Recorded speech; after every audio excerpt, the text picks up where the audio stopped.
All right, so this is how you write a listing agreement for a house,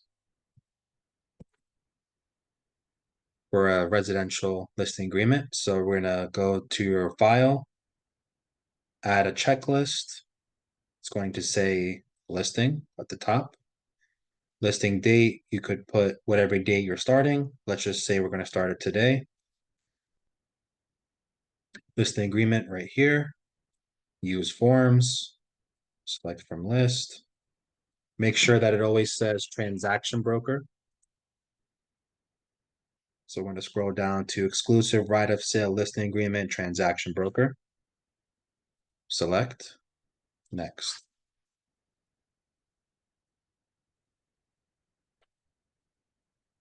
So you have the seller's name here, and then you have you as the listing agent here. Start date of the listing agreement. So let's say we're going to start it today. And this is the day that the agreement starts, not the day that you put it on the MLS. So you might want to give yourself a couple extra days. So let's say we're going to start today. However long the agreement ends for. Standard is the norm is pretty much 3 months. So October, November, December 24th is when it ends. Street address, legal description. So you're going to pull up your real list, scroll down. This is the report. Or you can get it from the Marion County Property Appraiser website. Copy and paste your legal description of the house and paste it right here. Any personal property being left in the house, including appliances, you'd put it here. Occupancy, if the property is tenant occupied, then you would put yes, is currently occupied, and when does the lease expire? If it is not currently occupied, then you would put not currently occupied by a tenant. Owner occupied is different than tenant occupied. If it's owner occupied, it's okay. If it's tenant occupied, then you have to put it on here that there is a tenant and when the lease expires. So we got our listing price, 400,000. We're going to accept cash, conventional, VA, and FHA offers. If you are accepting USDA offers, also put on here USDA.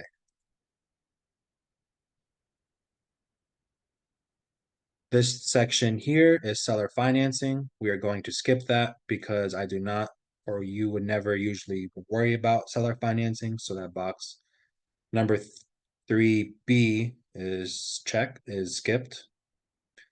Broker obligations, broker agrees to make diligent and continued efforts. Number 5, multiple listing service. It will be placed in the MLS.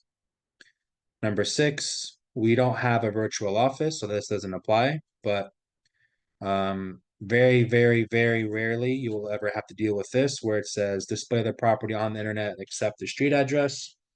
In a scenario where you're selling a property, a house, or a business, and they don't want the address to be publicly displayed, but they want it on the MLS, you would check this box and then put in on the MLS 0000 or 2BD with the rest of the address there. And if wouldn't be much reason behind this, but if the seller does not authorize broker to display their property in the MLS, if in the rare scenario that it's a pocket listing, as they would call it, then you would check this box. Seller understands that acknowledges that if seller checks option 6B, broker will be limited to marketing their property only to agents within broker's office. If they check this box does not authorize broker to display their property on the MLS. So essentially it would be just a pocket listing and you can only share it with agents in your office or local agents that would be interested. Most of the time, you're going to be checking this box right here, using a lockbox for the house. And this includes combination lockboxes, super lockboxes. If you are not putting a lockbox on the door on the house, then you would not check this box if the house is owner occupied and they would just allow the owners to be there to let them in. I don't personally check these boxes, withhold verbal offers or withhold all offers once seller accepts a sales contract. I always like to take backup offers and I always like to see verbal offers. But unless the seller is very adamant about withholding verbal offers, unless they specifically tell you, then you would check this box. We don't have a virtual office. We have a physical office, like get skipped. Seller does not authorize an automated estimate of the market value of the listing. That is when you are on Zillow and Zillow automatically generates a Zestimate. If you don't want that to happen, check this box. And then on the MLS, you also have to check do not want properties automated estimate value to be displayed. If the seller does not authorize third parties to write comments or reviews about the listing of the property, or display a hyperlink to such comments in immediate conjunction with the listing of this property, then you would check that box. Seller obligations, cooperate with broker, inform broker before leasing, mortgaging, or otherwise encumbering of the property. Keep them informed. This is your commission structure here. So let's say you are charging 5% commission total, and you are also charging a $4.99 transaction fee. You would put it right there. Option B will probably never be checked because that is for the consideration of an option. Option C is a gross lease value. So if you are doing a lease, then you would check this box and fill it out as needed. Broker's fees due in the following circumstances. If any interest in a property is being transferred, whether by sale, lease, or exchange. Retain deposits as consideration for broker services. Broker is entitled to receive however much you want to put in here. I normally put 0, but if you want half of the deposit, if one was to come back to you, you are entitled to it. Whatever you prefer to put in that box, I usually put 0.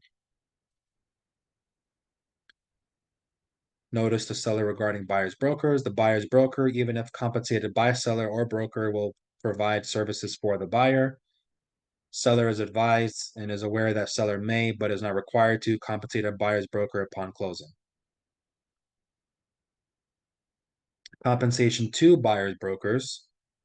So option A, seller authorizes broker to offer compensation to buyer's broker in the amount of 2.5% of the purchase price or a flat dollar amount. This amount will be paid from broker to buyer's broker from the compensation amount agreed to in paragraph 8, which is right here. Option B, seller authorizes broker to offer compensation to buyer's broker from seller in the amount of 2.5%. So both boxes are very similar. Either way, it's going to come out of the seller's pocket. At the title company at the closing, it's going to come out of the seller's proceeds. So it doesn't really matter which box you check. It just depends on how you want it to be worded. Or in the scenario that the seller is not offering a commission at all, then you would check this box. If the seller is adamant about not offering a commission to a buyer's broker. Broker will act as a transaction broker. Broker will deal honestly and fairly, will account for all funds. Conditional termination. So this is very important because a lot of times sellers cancel after 30 days because they're not seeing the activity that they want to. I always put $500 and broker may void the termination. And seller will pay the fee stated in paragraph 8A, which is this one. So please keep in mind, broker may void. You don't always have to do what they say. Once they have this agreement signed, it is a legally binding agreement. Unless you want to cancel, then at that point it's up to you to discuss with the seller how much your fee is to cancel and how much you want to be reimbursed. Reimburse broker for all direct expenses incurred in marketing the property and pay a cancellation fee of $500. It is not what they determine, it is what you have spent and what you determine in this agreement. If you do not have invoices or receipts for anything that you paid for, you cannot charge for it. You have to provide invoices and receipts of the photographer, any sort of marketing materials, postcards, flyers, open houses, anything of that nature has to be provided, but all the expenses incurred in marketing your property and pay a cancellation fee of $500. Again, broker may void the termination agreement. Number 13, dispute resolution. Number 14 is miscellaneous.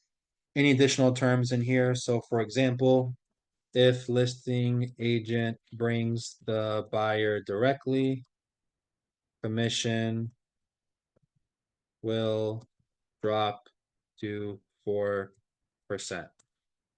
Anything of this nature, any other terms you have on here, you can put, but this is what I usually do. Buyers and sellers sign, date, your signature here, and that is it. And initial each page at the bottom, agent or broker. Does not have to be both. One or the other, both sellers or multiple sellers if there is one. Sign initial every page, sign the last page, and that is how you fill out a exclusive right of sale listing agreement transaction broker for a residential property.